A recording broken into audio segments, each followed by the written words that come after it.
All right, folks, what is going on? This is episode 455 of the First and Frame Rate Show, and today I don't have much to talk about. Let me be honest with you, not one particular item or one particular topic I want to talk about today. So I'm gonna just go through a handful of things I've seen that's been going through the Atlanta Falcons and Georgia Southern Eagles the past few days, and just give you my thoughts and opinions on a few of those things that I see going through the internet wires. Because Georgia Southern, they're going up against James Madison. Yeah, they're going up against James Madison. Had a little blank right there. And the Falcons are going up against the San Francisco 49ers. And we're going to talk about a few things that surrounds both of those games. And we're also going to get into my thoughts and opinions on some things that are going on within both teams. If this is your first time here, welcome. This is the First and Frame Rate Show. I am VF Baller. Over here we talk about Georgia Southern and Atlanta Falcons football. I can be found on YouTube and Rumble, also on Anchor, Stitcher, Spotify, Apple, and Google Podcasts. I want to thank you guys for the support. You guys are absolutely amazing. And I want to go ahead and get into this real quick. This may be a shorter episode than usual because we're in the middle of the week when it comes to, the next game. And the Falcons are trying to continue to find their way. I just did an episode of them being competitive throughout this entire season. Only, the margin of victory is like less than 6 points. The largest loss that they had was 8 points. So you basically had, one possession games all the way through. So these guys are in the thick of it every game. They're like one or two plays away of actually doing something as far as, making statements against certain teams. And the Falcons did lose Kyle Pitts in the last game, or whatever the case may be, when they played against the Buccaneers. And I'm going to go through a few things that goes along with the Falcons going forward. First and foremost, Kyle Pitts did return to practice, so it looks like he may be get the green light when it's going against the 49ers, which is a good thing. And that helps that helps a lot for the Falcons. And, a lot of people have been talking about Kyle Pitts hasn't been getting a lot of touches or whatever the case may be.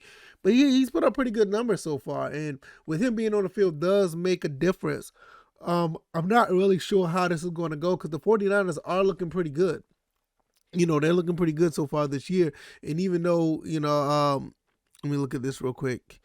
Even though going up against the 49ers, I think we're playing them at home, right?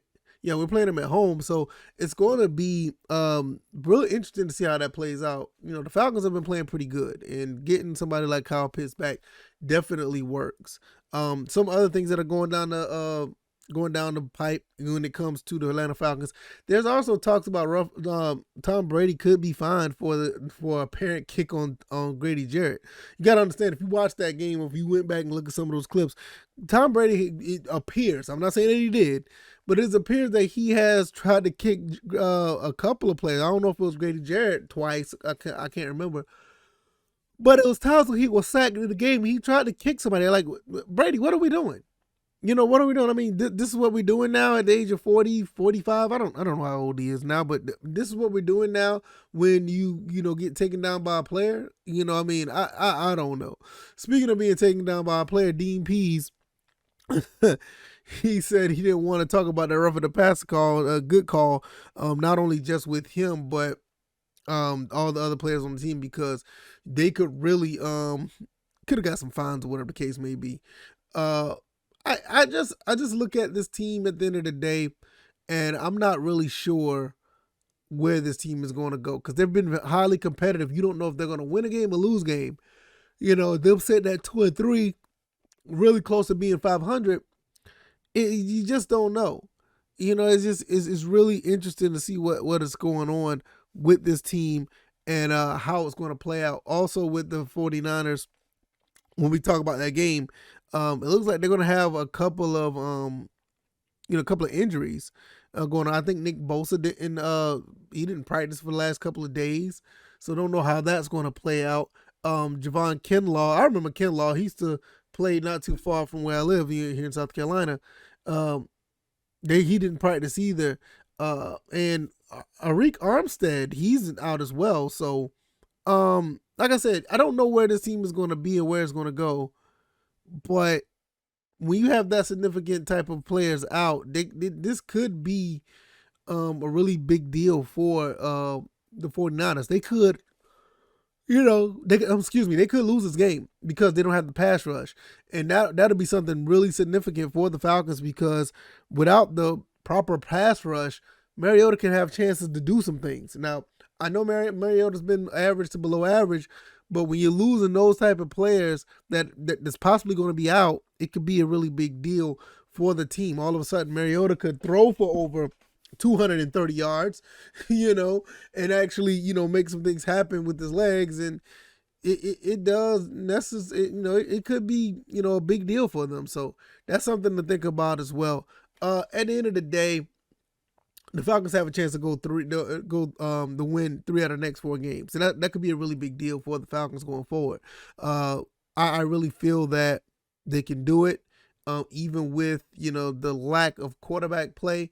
This defense, and they've been trying their best to keep this team in games, and some of the receivers and even the running game. Oh, excuse me, it's been a long morning, long day. Even with the receivers and the running backs, everybody look like they're pulling their weight and doing their part. And I talked about this earlier. It's a really big deal because Arthur Smith and them are not using all their salary cap. They're finding talent that works, and it could be a really significant thing if they could pull this off. You're talking about some season-ending things. Not season-ending, but season-boosting things if they can get on the roll a little bit and win, these next few games. Once again, before I'm gonna jump over to the Georgia Southern Eagles, their next games they play, the 49ers, and then they turn back around and play the Bengals. Then they play the Panthers and the Chargers. 3 out of the 4 games are home. And I think the home field advantage is not as significant where it needs to be, but it is slowly moving. I mean, the crowds are looking a lot better than they did in the past. And I don't know if that's going to bode, I don't know if it's going to be in the Falcons' favor, but if the Falcons continue to play the ball the way they do, I think they'll be fine. So we'll see how that plays out. Jumping over to Georgia Southern before we get out of here. Number 0 for this week is Marquez Watson Trent. I mean, this kid here has been doing some really good things ever since he came back from his injury last year. It was really, unfortunate that, last year with all the injuries in the 3-9 season, Marquez Watson Trent was one of those guys that we thought that was going to be able to emerge at the linebacker position. Now this year, he's been doing pretty well, even though, and I'm not saying this all on him, the collectively, the defense has not been doing a pretty good job of tackling. It all starts with this guy here. It's going to start with this guy here because Todd Bradley Glenn is out, for the season with his with a leg injury. I don't know the extent of the injury yet.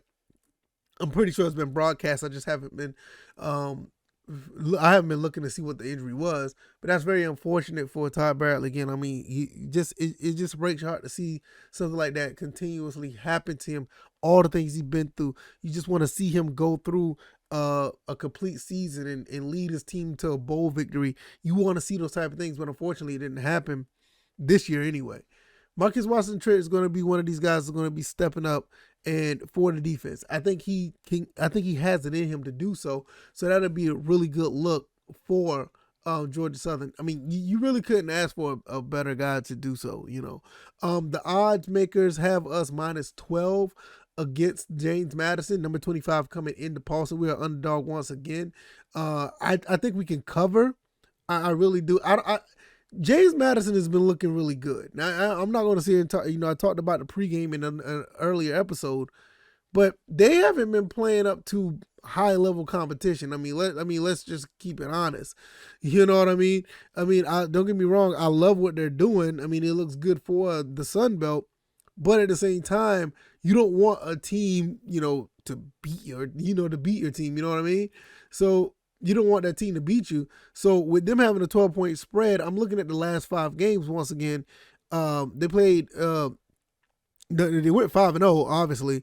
But the last 2 games, I mean, you played against Texas State and Arkansas State. You blew those guys out. I don't think they're not even close as talented as we are. And us playing at Paulson, it works fairly well. I'm not going to get into all the ins and outs of that. You can check my last episode out when I talked about this game. If you really want my opinion on all of that. But the -12 or the plus 12 that they're giving us, I think it works really well for us. I would not be against betting on that because you can make some money off of that. Like really, that's almost really good money. So I talked about what these guys needed to do in a past episode. I think that these guys just need to control the ball, hold on to the ball, do not make turnovers. I'm not saying it's that simple because it's hard when you're playing football, no matter what. But when you have the situation where you guys, can actually control this game by going downfield and scoring over and over again. I don't get me wrong. I like James Madison. I like the game. I like how they played against Appalachian State. But I just don't think that if we're continuously scoring, I don't think they can outscore us. I just don't think so. And that's one of the things that happened with Appalachian State. They stopped scoring. They was up 28-3 and end up losing 32-28. And like, how in the world you give up 29 points like that? You know what I mean? It's like really weird. But hey, it happens. It is what it is. But at the same time, Georgia Southern can't do that. They can't. So I mean, the last time we played these guys, we won 24-17. That was back in 1992. And it's like that's like really wild. I mean, I saw some other scores when they were saying that James Madison's supposed to be like 35-21 or something like that. And I'm looking like, okay, I'm not saying that they can't because I mean, looking the way we play on defense, you know what I mean? So I just don't know. But I would like to see this team, be dominant up front and try to make some things happen, and find a way to keep the ball out of Centerio's hands, the quarterback for James Madison. Keep it out of their hands. Let the boys sit on the sideline. But I really feel that the way this team runs, up tempo, it's going to be hard to take the clock time away. So when you think about it like that, it kind of leans on the defense to get some stops. I know they're capable of getting stops. They've done it before, but I'm not really sure if they're going to be able to. Because sometimes, you look at it, the bend don't break, and I've seen it too many times break. I would love to see it change and love to see it happen in a fashion where we are actually, keeping keeping our composure and keeping our focus on winning the game. So it is something that we really need to focus on. It's not much other news is going on with Georgia Southern outside of these guys just getting ready to play. I mean, like we talked about who number 0 is going to be. We talked a little bit about the spread. We also talked about not the Falcons yet, but what the Eagles can do to make this game competitive. We also talked about the Falcons and what they can do. Kyle Pitts coming back and all the other things that they possibly can do under the umbrella of having good quarterback play. And that's just for both teams. The Falcons and Georgia Southern need to have good quarterback play to succeed. If they can do that, then we're good money. And at the end of the day, that's all that matters. You want to have good quarterback play. So we'll see how all that plays out. If you like this commentary, hit the like button, share this podcast, subscribe to the channel if you haven't already. It's the middle of the week, man. I mean, what can you say? It's Thursday. We're getting closer to the football game. The football game is in 2 days.